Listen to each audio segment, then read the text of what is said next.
Hello everyone, and welcome to Snowfell Charm School, which is also a temple of Aphrodite. I, I'm Evangeline, and I'll be your host in Oracle. A little bit of a disclaimer.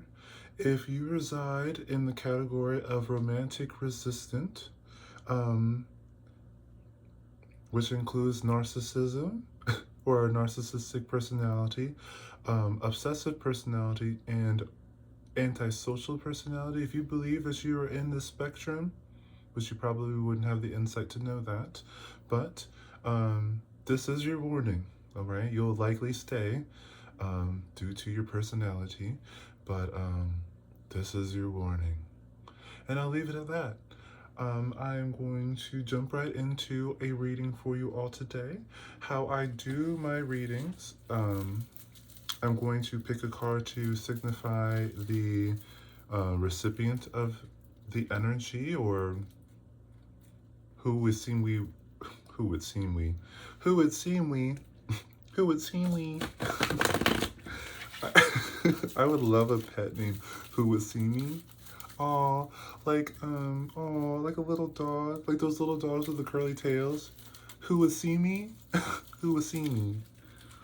Aw. Who would see me? That's so cute. I'm gonna write that down. Sorry. Who would see me? How should I spell that? Hua? Hua? Hua? I should put that in this category. Hua?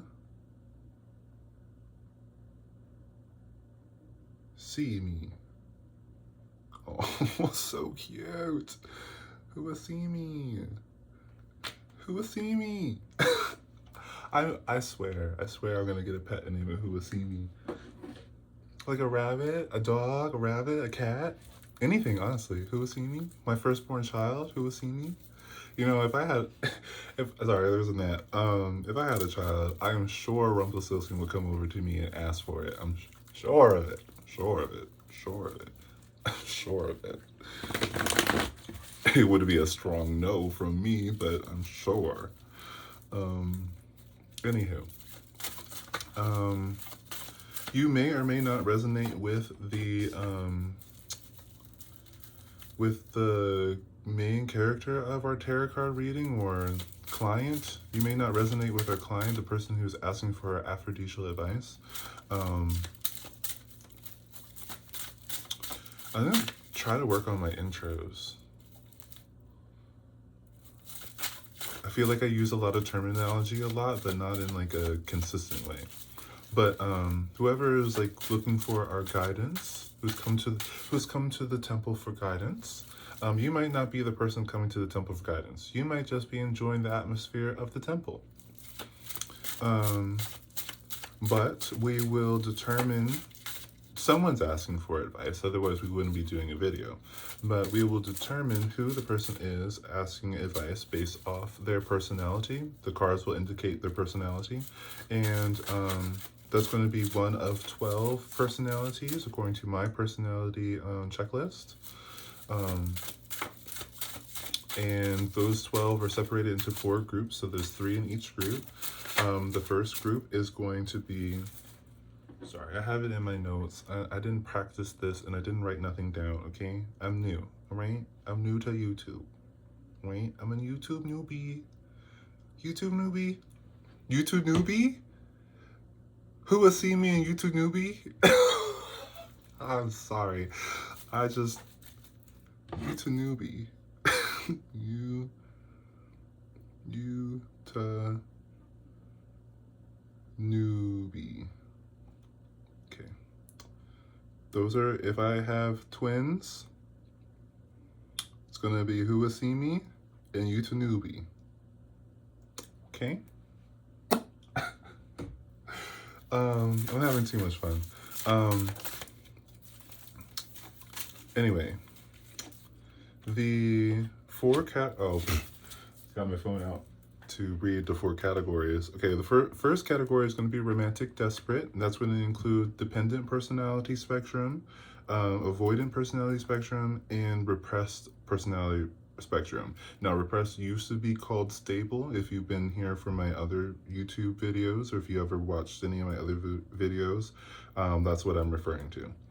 Group 2 is going to be unromantic, and that is going to consist of the paranoid personality spectrum, the schizoid personality spectrum, and the schizotypal personality spectrum.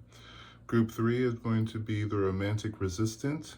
That's going to include the narcissistic personality spectrum, the antisocial personality spectrum, and the obsessive personality spectrum. And then lastly, group 4 is going to be romantic, and that's going to consist of the borderline personality spectrum, histrionic personality spectrum, and distracted personality spectrum. Okay, so our main character, or the person we are giving advice to, may fall into one of these categories, one of these groups, and then one of these personalities. As we go through it, I'll explain why I believe that they're in these certain groups.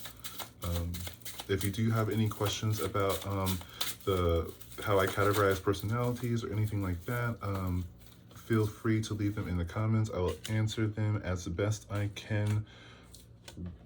Oh, that was a surprise.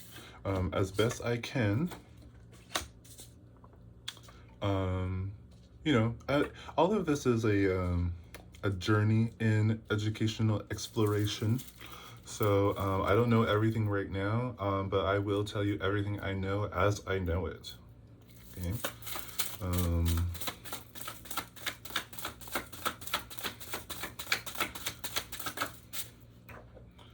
I wouldn't necessarily say that I am an expert at it, although I am educated and I have credentials for that.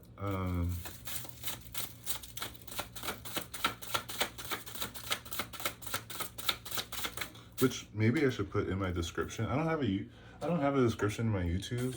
Maybe I should. I don't know. Anywho, so anyone who comes to the Temple of Aphrodite is likely looking for romantic advice. So we're going to assume that is the case for our reading today. We might talk about friends and family, but I think we're going to start focusing more on romantic sexual relationships.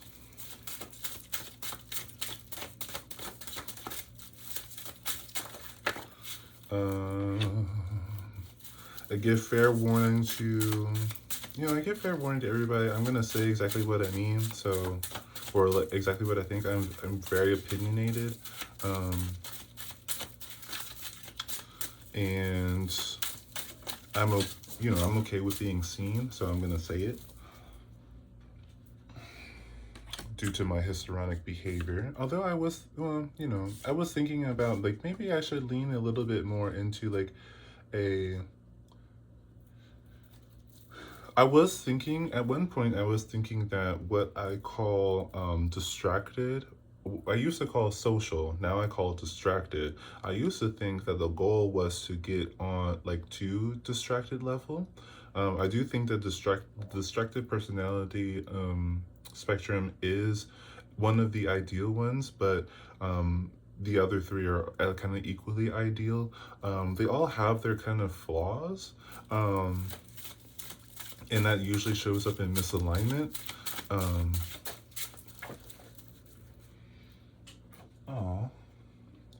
One of my favorite cards just came out. I think I'll stop it there then.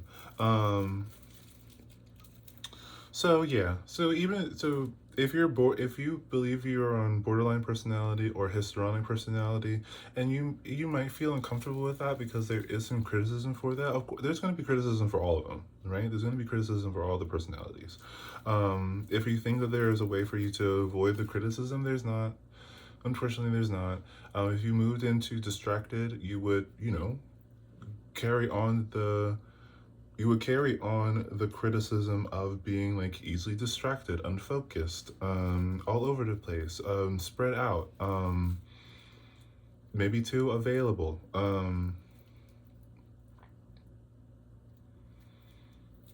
Yeah.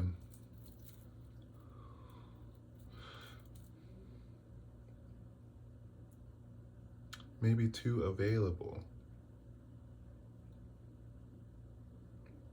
Is that true? I'm trying to see if what I said was true. Would the distracted individual be too available? They would be like, it would be off and on. It would be a little bit like sporadic. That's going to be the criticism of the distracted personality type, which is going to be high in extroversion and high in agreeability. So, I mean, honestly, when I talk about like kind of like a leveling up, but it's more about a falling into alignment, knowing your personality and where that would be best suited in social situations. Now, I do believe that borderline histrionic and social um, seem to be the better choices when it comes to um, romantic relationships. Hence the reason why they're called the romantic group. Because I mean, comparatively with the unromantic group, because they're low in extroversion and agreeability. I mean, well, yeah, obviously you're not going to be seen, and if you aren't going to be seen, you're not going to like that. You're not going to like who's around, right? You're not going to want to be a part of anything.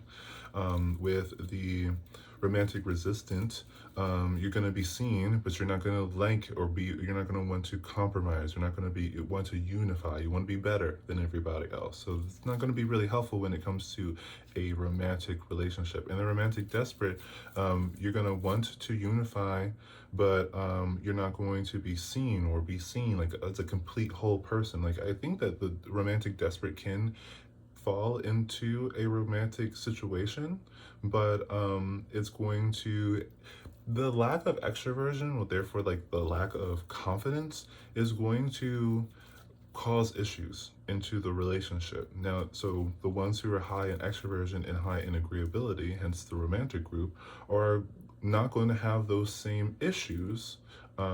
So therefore, they're better suited for relationships than the other groups. Now, these other groups might be better suited for other aspects of life, and so that's why I say, well, and that's why I will start saying, if I hadn't already started saying it, that if you do not fall in the romantic group, that's okay. You can doesn't mean you won't ever have a relationship. It just means that your relationship is going to be there's going to be some pitfalls in the relationship. Now, if you want to switch your focus away from relationship, then there's plenty of other deities in which that you can speak to. Um, yeah, but we're talking with Aphrodite, and so it's all about romance. So yeah, it is a little bit tricky for the romantic desperate, but I think the romantic desperate is a little bit more about family. Okay, well, they're going to be high in oxytocin, just like the romantic resistant is going to be high in dopamine. Yeah, so yeah, I would say that. I would say that the romantic desperate would be really great with blood family, um, or family, just family. Maybe not their own chosen family, because you have to be good with partner. Like you could be romantic desperate and have a partner, but you probably won't shine until you have like a child.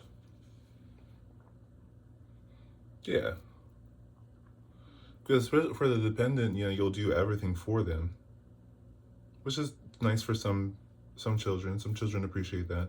Avoidant is going to be really heavy on the responsibility and keep their personal life separate, so that could be really good.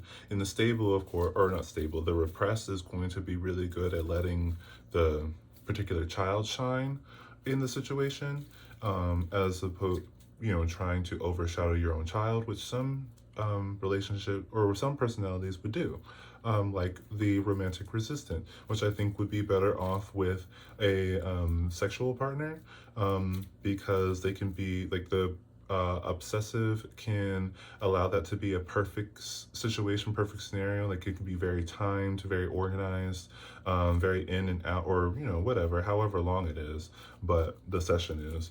But it can be very clear cut, dry. They can keep their reputation. It won't be dependent on their sexual life. They can keep that separate, which I think is very political. I feel like that's very political.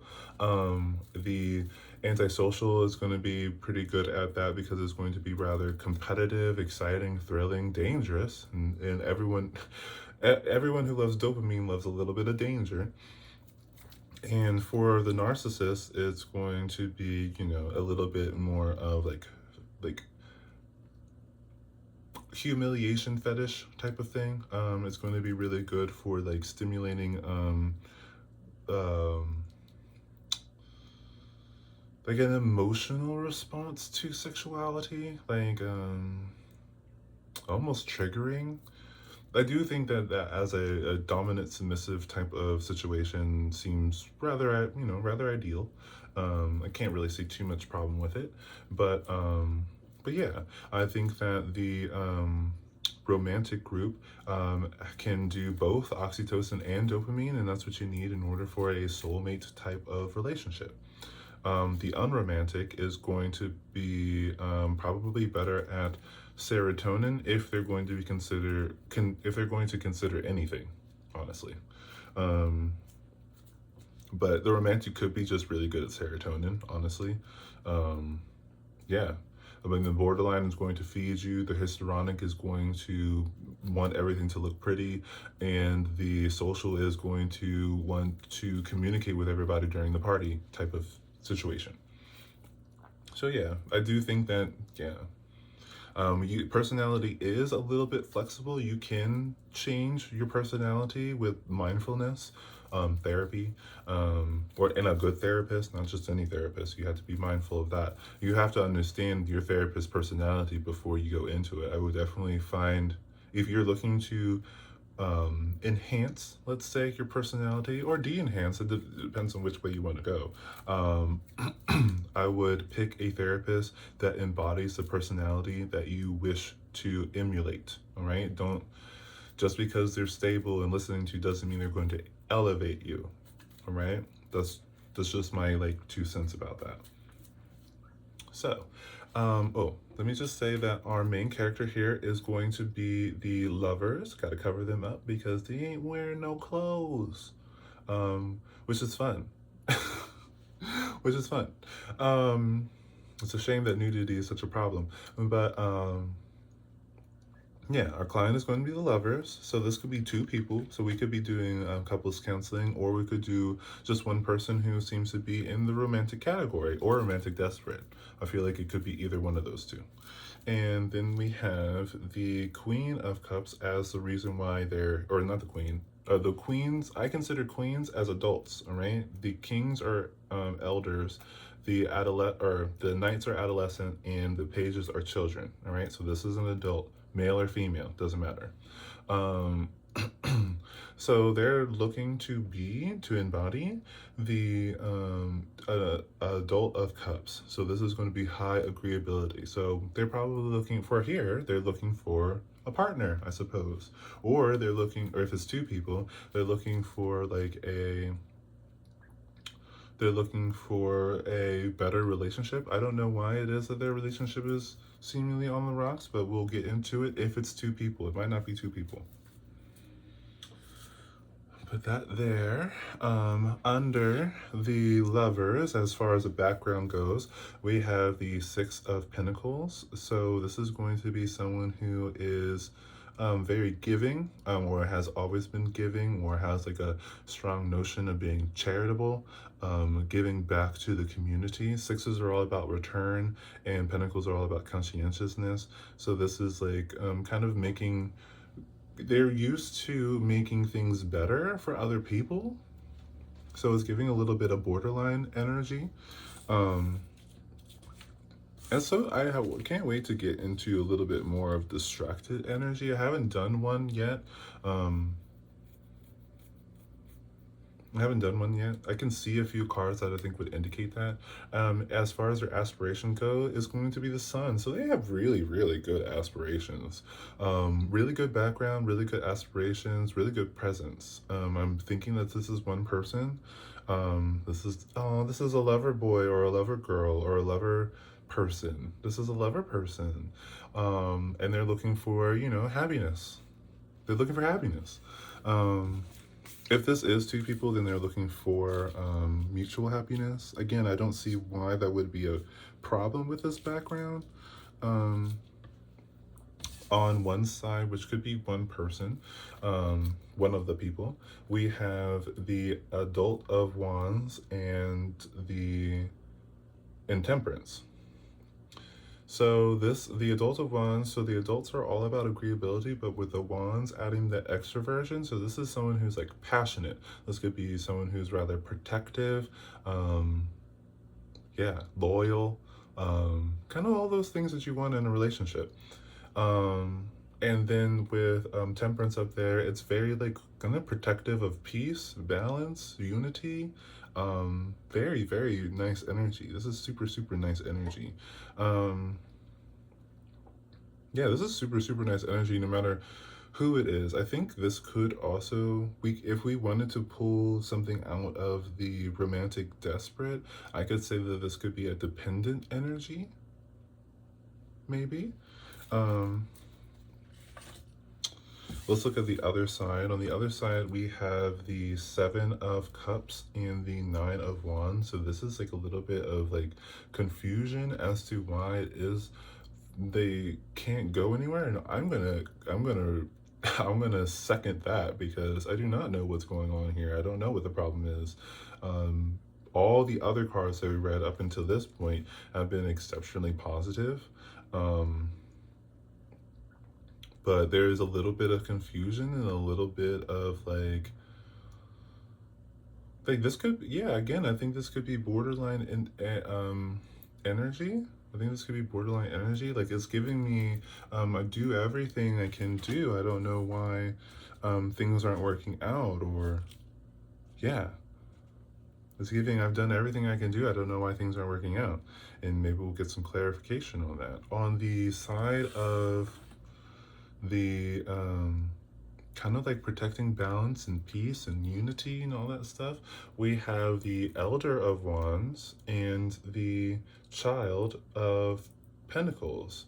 So the Elder of Wands, the elders are all about conscientiousness, and then with the wands added to that, is going to be like, this is someone who has a plan, an action, who's going to get something done. They're going to be really strategic about it. It's almost militant in a way. With the Child of Pentacles on top, the childs are all about, or the children are all about openness with conscientiousness. So this is someone who takes in information and filters it into like a strategy, who utilizes information. Like this is the type of person who learns something and it's like, okay, how do I apply that? Which again, I think is really, really good energy. I don't know why it is that you've come here for advice. It looks like you got everything going for you. On the side in which they are confused and they have a little bit of like a continuous like struggling type of thing, or like they feel like they're continuously recovering from their situation, whatever past situation was, but their past situation was very giving. So maybe they feel like they're being taken advantage of or something like that. We have the Three of Cups and the Nine of Pentacles. Threes are all about striving for or longing. Striving for cups is agreeability, so they're looking for compatibility. Yeah, I guess this is someone who's like, I don't know why I can't find a love interest, maybe, with the Nine of Pentacles up there too. Is like, or it's like they don't know why they can't find anyone of value.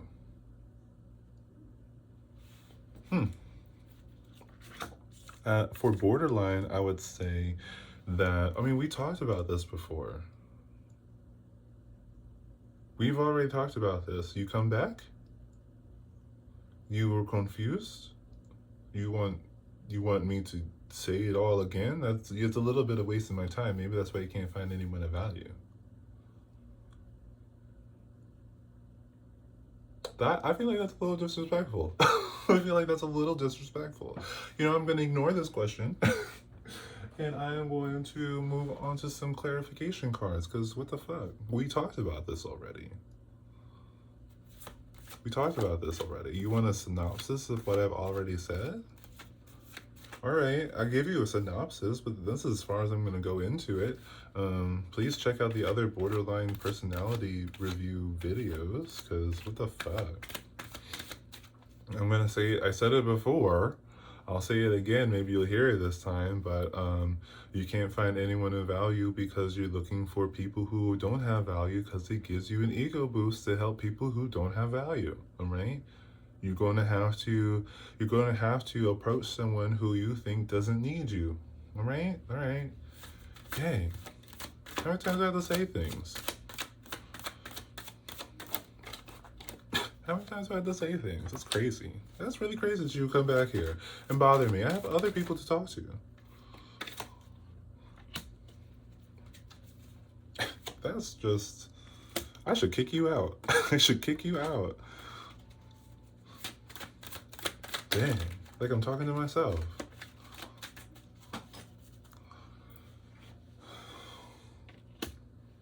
All right, I'm getting to the questionnaire because, you have questions for me. I have questions for you. I have questions for you. My first question with the Child of Cups is, why aren't you open to the idea of that? Why aren't you open to the idea of just approaching someone with some value? What's wrong with that? Stop being insecure. That's very avoidant energy. You have high extroversion. What are you doing? You have high extroversion and high agreeability. You have the traits you need for a social situation. What's the problem? What's the actual problem? I'm mad. Yeah, I'm mad. Why? I'm mad. You didn't listen. I'm mad. I'm just mad. Anywho, I'm gonna finish this is gonna be a short video because what the fuck? If I wanted to just talk to myself, I would just sit in front of my mirror. Wow. Got the Magician.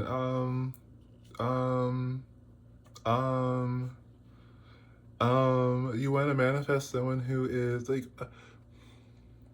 are you wait? You got that damsel. You got that damsel fetish. You can't manifest that, okay? You can't manifest that. That's called a curse. That's called, if you want to save someone of value, so you're trying to manifest that, that's called a curse.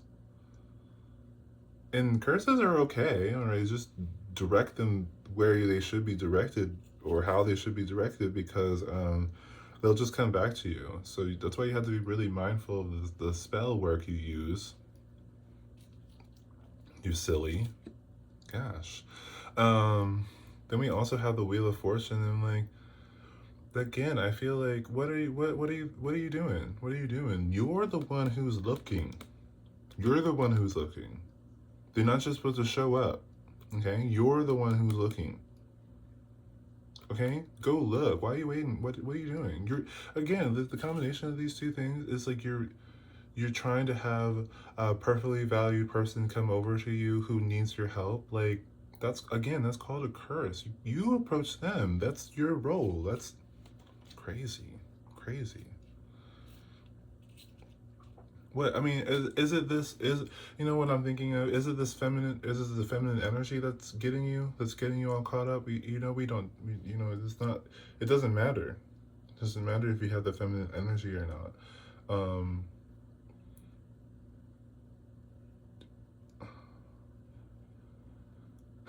Let me think about this. If you're borderline and feminine,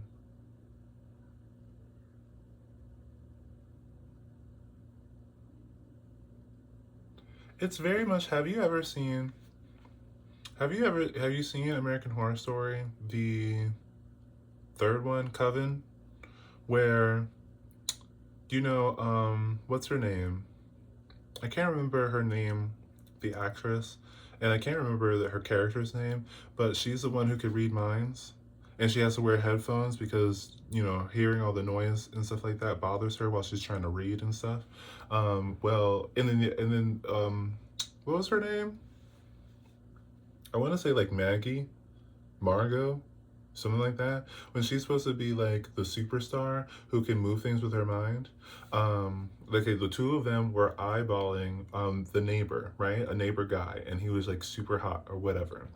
And Maggie or whatever, she's super arrogant in the show. She, you know, I don't know. There's some speculation on her personality in real life, which if I spent some time, I could diagnose that. But I don't diagnose, I categorize. I could categorize that. But in the show, she proves to be very narcissistic. Very narcissistic. She'll just do what she's very what's it called? Um, advantageous. I hope that's right. I don't know if I'm using that word right. Um, um, anyway, and what was her name? I want to say Abby. We're just gonna call it Maggie and Abby, right? For now, Maggie, the arrogant one, and Abby, the one who can read minds. They're eyeballing the neighbor guy. I have no idea what his name is. We'll just call him Chad. They're eyeballing Chad, and they go over to the house trying to like kind of get to know Chad, right? So Maggie puts on her like her prettiest outfit. She looks really good. I'm not gonna shoot shots at her. She looked really great. She always looks great. She's a really pretty person. Super super pretty. And Abby, also very pretty. Abby decides to go a different route. Instead of, attracting with dopamine, she decides to attract with oxytocin. So what I've said before, she can read his mind. So she reads his mind and could tell what his favorite cake is. All right. She makes the cake and she brings it to him, and he is all over Abby. All right. He is all over Abby. Now, Maggie is, like supermodel hot, right? But he is all over Maggie because Maggie brought the oxytocin. So again, this is how you do it. This is how you do it. So if you're in a feminine energy, or you're like saying, I'm in a feminine role and I had to wait for someone to approach me or whatever, I'm like, okay, that's cool. But I think you need to pay more attention to your personality type, and that's borderline. Okay? You can get all dressed up and be all hot and sexy and stuff like that. I encourage it. Hey, do it up. But I'm just gonna turn this down because it's a little bright. That's better. I encourage that. But bring a cake, all right, and approach. Both of them approached. Okay, so first of all, both of them approached. So I don't know what's going on here. I mean, I do see lots of videos and like you gotta like I don't know, there is like this kind of air like you have to wait to be approached, you have to wait to be chosen. No, fuck that. It's also like the Doja Cat song where what's it called? Hold on, I can look it up real quick. But I'll just tell you while I'm looking it up. In the intro, there's a woman speaking to another woman, and she asked the first woman asked the second woman for advice, and like, how do you attract a man? And it's called All Mine. Doja Cat, her album V, which I love the whole album. I don't know why everyone's sleeping on that shit. And the advertisement she did for it, like the video, gorgeous. And then when she was on the red carpet and she was eating that candy, that chocolate lipstick, that famous chocolatier made. Snaps. The choreography, right? Coordination, the whole scheme of it, beautiful, very beautiful. Yeah, in the intro she said, how do you attract a man? And she goes into elaborate and be like, say you set your heart on say you have set your heart on someone, how do you attract them? And then the woman says, you reach out and grab them, you take them, something along those lines. And this is very much the same thing. For a borderline, this is the advice I give you. If you're not like, if you're histrionic, wait. If you're histrionic, wait. If you're borderline, approach. That's how it works, okay? And that's the dynamic. The borderline is a little bit more of a, they're not gendered like this. We just put a gender on them. So in our society, we put a lot of heaviness on a borderline being a male characteristic and histrionic being a female characteristic. It doesn't work like that. Okay, it doesn't work like that. It doesn't matter if you are pursuing a heterosexual relationship, a homosexual relationship, or somewhere in between, or not in that spectrum at all. The borderline approaches. Histrionic does not. All right, that's just the nature of it. Right, that's just the nature of the personality. The histrionic's already um, gaining attention. That's it. That's its role, to gain attention. Borderline is to yeah, promote, to nourish. Like, and I wrote that down too. And yeah, a borderline is supposed to nourish, or yeah, nourish, and the histrionic is supposed to encourage. All right, so you stand there and you look all pretty, you encourage someone to nourish you. That's how it works. Now you can say this is male or female or whatever. It just doesn't work based off the gender you were assigned at birth or the gender that you identify. If you're borderline, you're borderline.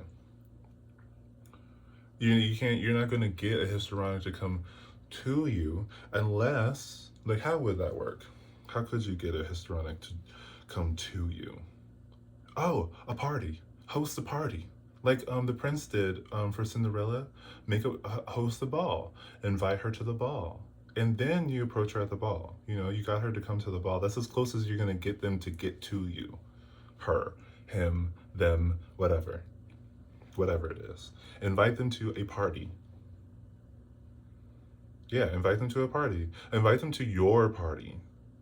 And that's really what's going to do it, because they're going to, you know, that's exactly how you do it. Here, I got you. I saved you. Saved you from your own. I guess that's what you're asking. Sorry I got so frustrated with you, but yeah.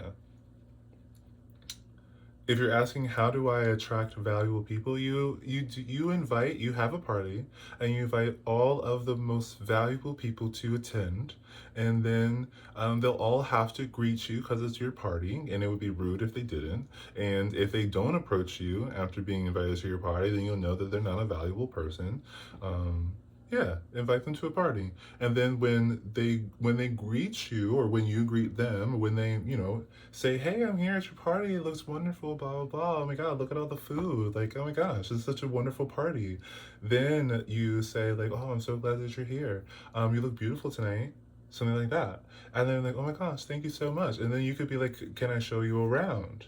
And then yes, and then you go and you find a little place to talk that's, private, but you also want to make sure that there's some other people that can see the two of you talking, so that the histrionic person feels comfortable.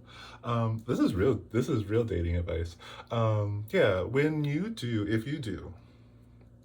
if you do want to get someone alone enough to have like a more intimate conversation, um, start by bringing them to a place where it's just kind of like the two of you, but there's other people around. So it's so the other person feels safe, especially if it's your own party nowadays with how things going after the 70s and all the serial killers and stuff like that. But yeah, just yeah, like definitely start off by being flirtatious around other people, then move to a slightly more intimate setting, and then progress into more and more of an intimate setting, so that people can see, like, say something did go wrong or whatever, whether it's your fault or not, as a borderline individual in this scenario. Say something goes wrong, and then investigation, blah blah blah, whatever. You want someone to be able to say, like, the histrionic person, if they turn out to be a victim of some tragic incident or whatever, do you want to be able to say that they were seen with you, so that it's not suspicious, especially if you didn't do it, like, whatever. It's just so that some people know, like, it's for security measures. The more eyes, the better.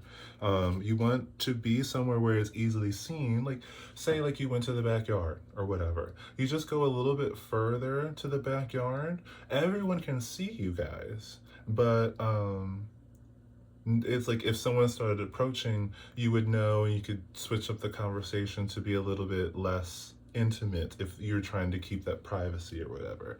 Don't go off into like the basement or something like that. That's scary, you know? That's not going to be romantic, all right? That's not going to be romantic. That's what I'm saying. Like, if you're like, oh, let's come, you know, like, yeah, especially a backyard type of party. A backyard type of party is the kind of like perfect thing because there's plenty of, if there is plenty of space, you want to make sure there's plenty of space so you could be off in the corner. Everyone sees you talking. See, um, yeah, everyone sees you talking, and then you can be like a little bit more. Yeah, it's just safe for everyone and intimate. That's the best way I could put it. Um, And yes, the more people that can see both of you, the safer both of you are. Because you don't want to take someone to a private place and then later on they accuse you of doing something nefarious. And same thing, they don't want to be taken to somewhere place and then you do something that they feel uncomfortable with and now they have to, you know, like, you know, what I'm trying to say here? Be safe, both of you. Be safe. You don't want to be accused and the other person doesn't want to be assaulted or attacked or anything like that. um Whew, glad we got that because I was so mad. So mad. um we also have the Empress here. So oh yeah, so yeah, if you're looking for this type of like energy, yeah, male, female, non-binary, um have a party. If you're interested in somebody, have a party. Have a party. Hmm. Hopefully they come. Hopefully they come to the party.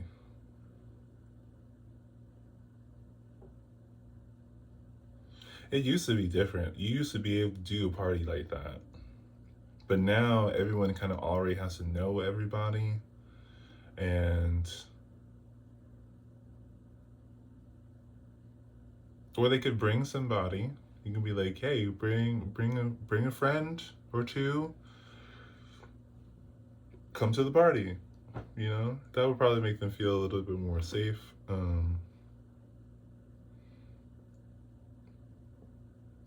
Sorry, a lot of confirmation burps. I'm doing a lot of thinking right now.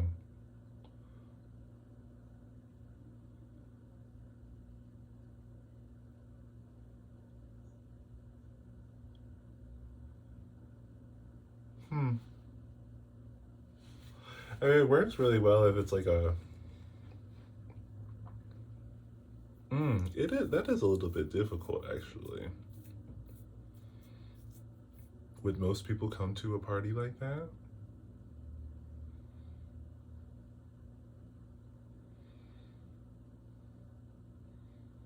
Invite them to an event.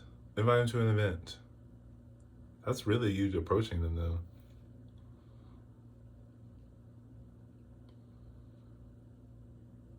If you're borderline and you have a group of friends, take your group of friends to an event and invite them to the event too. That where there's just stranger people around too. An open event, an open place. Um, yeah, an open place is probably best. They might not be as like, um, no, actually, I'm gonna say like I feel like a lot of histrionic individuals are kind of touchy about going places, especially by themselves, because they get a lot of attention. Sometimes it's not the best attention. Um, well, and it does also depend on who you're attracting to. I'm assuming that you're attracting a histrionic person because it seems like the most ideal match for the borderline individual. Um, we also have the Child of Swords, so this is like exceptionally open. Like maybe, I see why you're asking for advice. I see why you're back over here. Sorry for yelling at you. Sorry for giving you those eyes. Um, I was really confused for a second until you started explaining yourself, which is helpful. Um,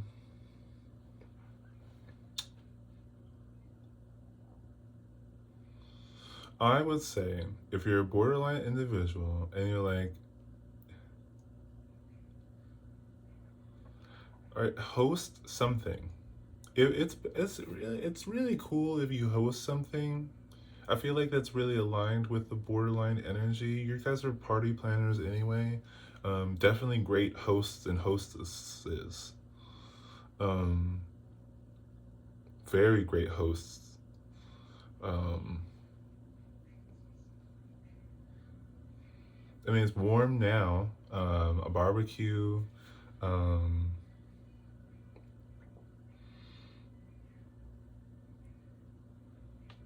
I do think that the borderline person would be enticed by someone that they've known for a little bit, because they got the high oxytocin. So I feel like maybe for the majority of you, that's going to work really well.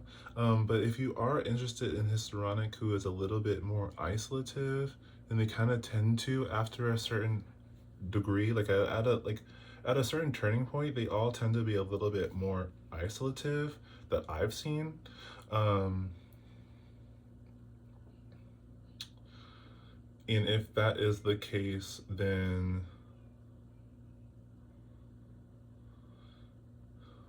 a public setting is going to be the best.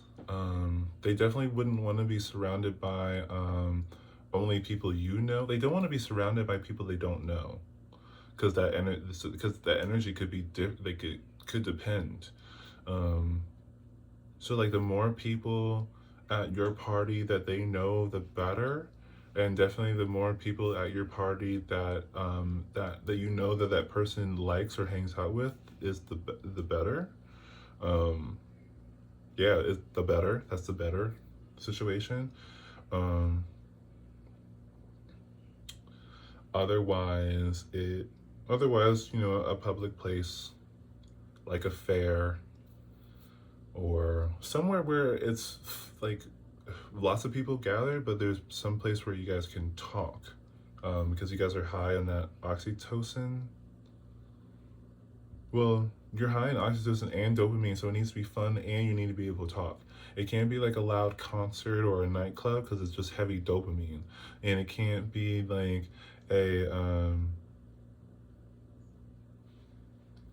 like if you don't want to just, hmm, it can't be like, come to my house and I'll, and we can talk. It can't be like that because it's very, one-sided of an environment. You know the lay of the land, but they don't. It needs to be even ground. So if you did invite them to your place to host a party, they would need some other people there that's in their group. Yeah, this was interesting. Actually, I'm kind of glad that you came back. I'm kind of glad that you asked that question. That was a good question. That was a pretty good question.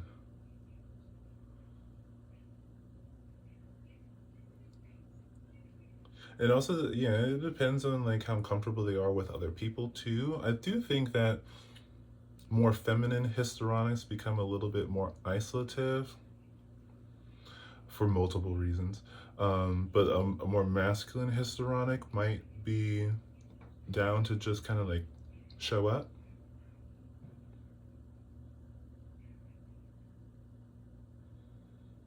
Yeah. If it's two feminines, then that could probably work a little bit better too. Like a lot easier. Like, come over. I'm having the girls over. Come over. I'd like to get to know you. Well, I'm hosting a party. I'd like you to be there. Um, hmm. Hmm. That really does have me thinking. If it's two masculines, then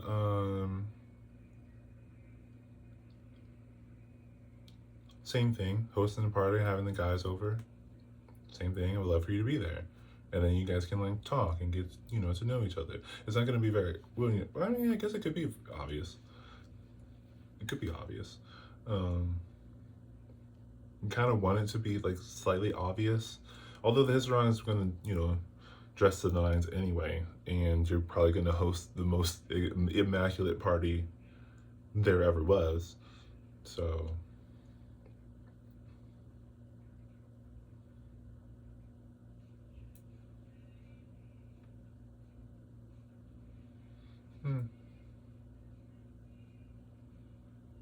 yeah, I would say if you guys aren't in the same friend group, then you could say I'm having a party. Is it like an open like block party or whatever?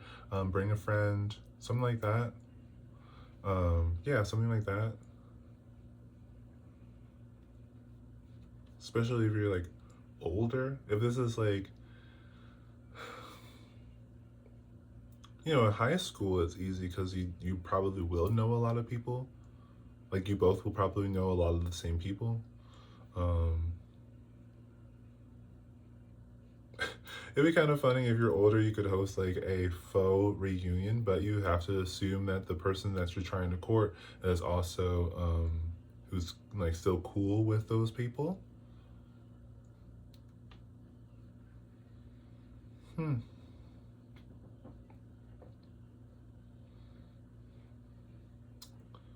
Yeah. Sorry, I got something in IT. I can't get it. Oh, my gosh, return. Sorry.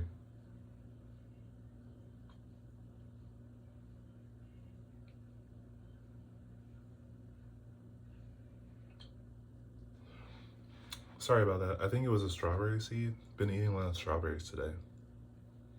It's still there. Hold on.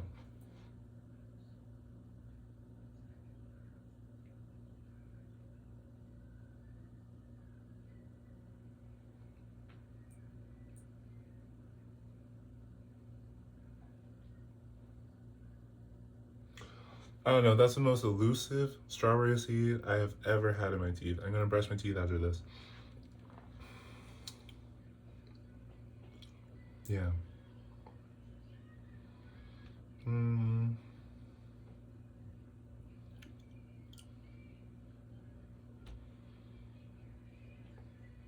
Yeah. Any other way of doing it is just kind of like asking someone on a date, which is another option.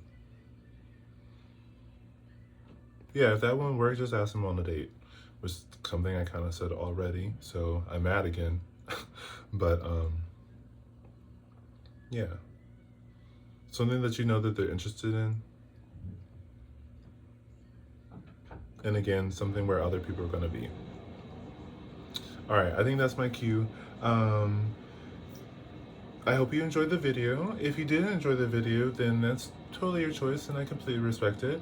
Um, I hope that you have a wonderful morning, day, afternoon, evening, or night. If you do not wish to have a wonderful morning, day, afternoon, evening, or night, then that's totally your choice, and I completely respect it. Okay, see you guys.